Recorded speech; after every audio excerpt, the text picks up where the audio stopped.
अस्सलामुअलैकुम and welcome to जहान stitching. आज की इस वीडियो में मैं आपके साथ बहुत ही खूबसूरत सा नेक का डिज़ाइन शेयर करूंगी। आज का जो नेक डिज़ाइन है ये मैं आपको बिल्कुल प्रोफेशनल तरीके से बनाना सिखाऊंगी और एक एक पॉइंट आपको बहुत ही अच्छे से समझाऊंगी। उम्मीद है कि आपको वीडियो की समझ आएगी, वीडियो अच्छी लगेगी। वीडियो अच्छी लगे वीडियो को लाइक, चैनल को सब्सक्राइब और एक अच्छा सा कमेंट ज़रूर कीजिएगा। यहाँ पर हमने एक हार्ड पेपर लिया है, इसकी लंबाई 1 इंच है और इसकी चौड़ाई हमारे पास 2 इंच 2 पॉइंट है। इसको हमने डबल फोल्ड में इस तरह से सेट कर लिया है। अब हमने इसके ऊपर एक कटवर्क वाला डिज़ाइन जो है उसको इस तरह से कट करना है। यहाँ पर हमने कटवर्क वाला सिंपल सा डिज़ाइन जो है उसको इस तरह से कट कर लिया है। अब हमने यहाँ पर बुकरम का पीस लिया है, ये डबल फोल्ड में है। इसकी टोटल चौड़ाई 2 इंच है हमारे पास। लंबाई में ये कितना लंबा है ये भी आपके साथ शेयर कर देती हूँ। यहाँ पर आपका जो भी साइज़ हो, आपने यहाँ पर 17 इंच इसका जो बुकरम है इसका साइज़ लेना है, यानी कि 1 आधा इंच एक्स्ट्रा लेती हूँ मैं। अब यहाँ पर ये कटवर्क वाला जो डिज़ाइन है इसके ऊपर रखा और इस तरह से बुकरम की चौड़ाई नाप ली है। अब एक के बाद एक बुकरम को इस तरह से ऊपर नीचे फोल्ड करते जाना है सेम साइज़ में, यानी कि जो भी आपने कटवर्क वाला डिज़ाइन कट किया होगा उसकी चौड़ाई नाप लेनी है और उस हिसाब से अपनी बुकरम को इस तरह से अच्छे से फोल्ड करते जाना है और इस तरह से सेट कर लेना है। सबसे एंड पे हमारा जो एक्स्ट्रा मार्जिन होगा उसको हमने सेट कर दिया है। अब ये जो कटवर्क वाला डिज़ाइन है ये देखें, चौड़ाई हमारी सेम है और लंबाई में थोड़ा सा तकरीबन 1/2 इंच हमने इसका जो एक्स्ट्रा मार्जिन लिया है बुकरम का। अब हमने जिस तरह से अपने डिज़ाइन को पहले कट किया था सेम उसके मुताबिक हमने अपनी जो बुकरम है इसको भी कट कर देना है। यहाँ पर हमने बुकरम को इस तरह से फोल्ड किया है कि हमारा टोटल जो कटवर्क वाला डिज़ाइन है वो एक ही इस तरह से, ये देखें, 1 मिनटों में यहाँ पर कट हो गया है। ये 2 पट्टियाँ हमने बिल्कुल एक साथ कटिंग की हैं। खोल कर मैं आपको दिखाती हूँ इस तरह से।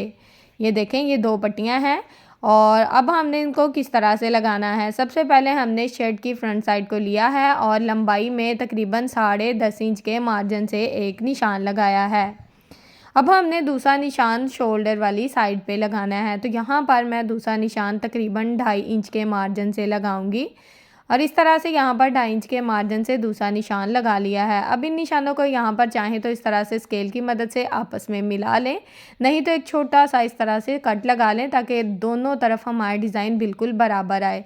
अब नीचे जो हमने 10.5 इंच के मार्जिन से निशान लगाया था उस निशान के मुताबिक हमने अपने डिज़ाइन को इस तरह से सेट किया है। यहाँ पर आप देख सकते हैं कि सेंटर में हमने जो एक्स्ट्रा कटवर्क वाला डिज़ाइन था उसको अच्छे से कवर करके इसको अच्छे से इस्त्री कर दिया है। अब हमने तकरीबन 1/2 इंच के मार्जिन से इस तरह से एक्स्ट्रा फैब्रिक छोड़ते हुए यहाँ पर बिल्कुल कटवर्क के साथ साथ अपने डिज़ाइन की कटिंग कर लेनी है।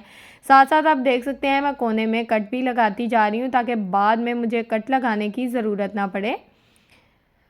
तो यहाँ पर हमने टोटल जो डिज़ाइन था इसकी अच्छे से कटिंग कर दी है। अब हमने इसको क्या करना है, अब हमने इसको नीट करना है। तो नीट हम इसको किस तरह से करेंगे, यहाँ पर हमने ग्लू स्टिक का इस्तेमाल किया है। अगर आपके पास ग्लू स्टिक नहीं तो हल्का सा शावर करके उसको इस्त्री कर लें, तब भी कटवर्क हमारा हल्का फुल्का सा सेट हो जाता है। अब यहाँ पर ग्लू स्टिक लगाने का हमारा मेन मकसद ये होता है कि मतलब जो चीज़ हम शावर से नहीं कर सकते वो ग्लू स्टिक से करते हैं, क्योंकि ग्लू स्टिक हल्की फुल्की सी थिक होती है। ये फैब्रिक जो है ये अच्छे से चिपक जाता है जब हम इसको इस्त्री करते हैं। तो कटवर्क का जो डिज़ाइन है इसको अच्छे से हम इस तरह से नीट कर सकते हैं। टोटली डिज़ाइन को मैंने अच्छे से आयरन कर लिया था और यहाँ पर आयरन करने के बाद हमारा डिज़ाइन कुछ इस तरह से इस शेप में आया है।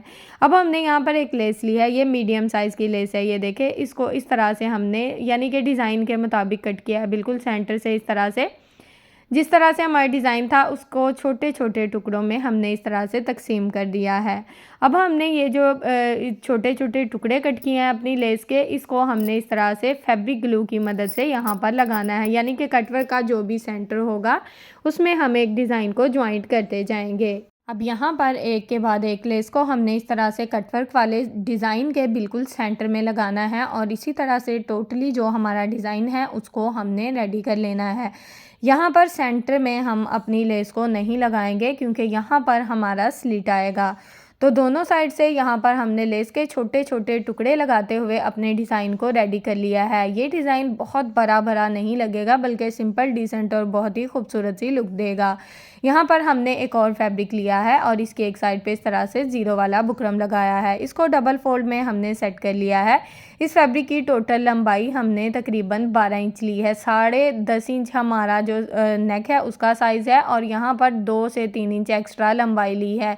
चौड़ाई इसकी डबल फोल्ड में 13 इंच है, यानी कि टोटल इसकी चौड़ाई 26 इंच बनती है। अब हमने इसके ऊपर इस तरह से तिरछे में इस तरीके की मदद से प्लेट डालने से पहले यहाँ पर बंद वाली साइड में आपको दिखा दूँ कि ये प्लेट मैं बंद वाली साइड पे डाली हूँ और ओपन वाली साइड दूसरी तरफ रहेगी।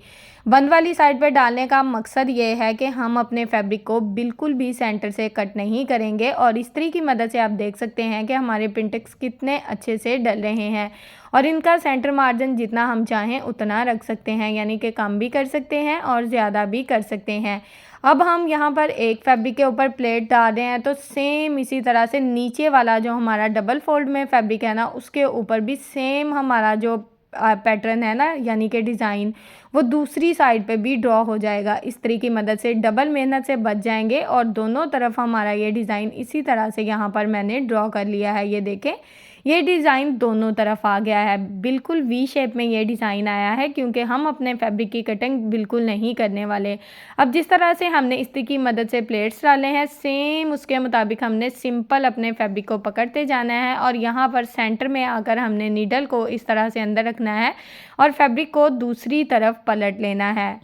अगर हम यहाँ पर फैब्रिक को अलग-अलग कर देते हैं तो जब हम पिंटेक्स डाल लेते हैं ना, तो अलग-अलग पिंटेक्स डालेंगे तो पिंटेक्स ऊपर नीचे हो जाते हैं, मार्जिन ऊपर नीचे हो जाता है, तो बहुत मसला होता है। सेम मार्जिन रखना थोड़ा मुश्किल हो जाता है जो मेरी बहनें बिगनर्स होती हैं उनके लिए।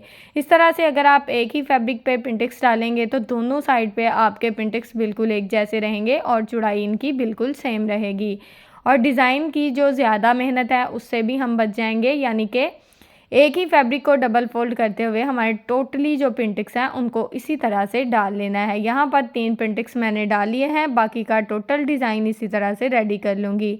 अब टोटली पिंटेक्स यहाँ पर मैंने डाल दिए हैं और पिंटेक्स वाली पट्टी को मैंने ओपन कर दिया है, यानी कि खोल दिया है मैंने।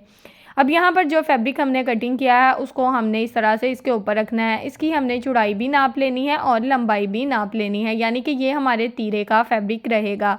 तो जो भी तीरा होगा इसका परफेक्ट साइज़ लेने का तरीका यही है कि जो फैब्रिक आपने कट किया है उसको दोबारा से इस तरह से रखते हुए अपना जो बाकी का जो हमारी शर्ट है उसको इस तरह से सेट कर लें।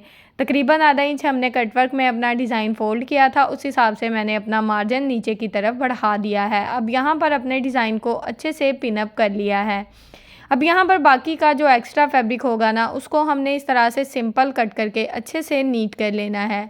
तो दोनों साइड से एक्स्ट्रा फैब्रिक को मैंने कट करके अच्छे से नीट कर लिया है। अब हमने जिस तरह से हमने कटवर्क को लगाया है सेम उसके मुताबिक अपनी सिलाई को चलाना है। तो यहाँ पर हम बिल्कुल किनारे किनारे की सिलाई को चलाएंगे और यहाँ पर हम अपनी सिलाई को जितना आराम से चलाएंगे, जितनी सिलाई नीट रहेगी उतना ही हमारा डिज़ाइन भी नीट बनेगा। उम्मीद है कि यहाँ तक आप मेरी वीडियो देख रहे होंगे। अगर आप मेरी वीडियो देख रहे हैं तो प्लीज़ जल्दी से मेरी वीडियो को लाइक करें, मेरे चैनल को सब्सक्राइब करें और एक अच्छा सा कमेंट करके मुझे ज़रूर बताएं कि आपको मेरी वीडियो कैसी लगी। मेरी टोटली वीडियोस मेरी बिगनर्स बहनों के लिए होती हैं जो सिंपल सूट तो स्टिच कर लेती हैं, लेकिन हैवी से जो डिज़ाइन होते हैं वो उनसे नहीं बनाए जाते। तो मैं सिंपल और आसान तरीके आप लोगों के साथ शेयर करती हूँ। अब यहाँ पर हमने सिलाई को मुकम्मल कर लिया। इसका जो एक्स्ट्रा फैब्रिक है उसको कट करके इस तरह से इसको हैंड स्टिच कर लेंगे। बैक साइड पे मैंने तकरीबन 3 से 4 इंच लंबा एक बुकरम लगा दिया है ताकि हमारा स्लिट नीट रहे।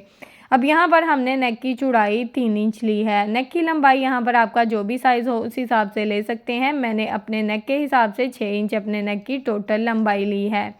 अब हमने अपने नेक को सबसे पहले ड्रॉ कर लेना है। इन दोनों निशानों के मुताबिक इस तरह से मैंने बिल्कुल वी शेप में अपना नेक ड्रॉ कर दिया है। अब यहाँ पर हल्की सी इसमें राउंड शेप देंगे। अब यहाँ पर इसके ऊपर पिंटेक्स डाले हुए हैं फैब्रिक के ऊपर, तो शर्ट की रफ साइड पे भी आप ये पैटर्न ड्रॉ कर सकते हैं।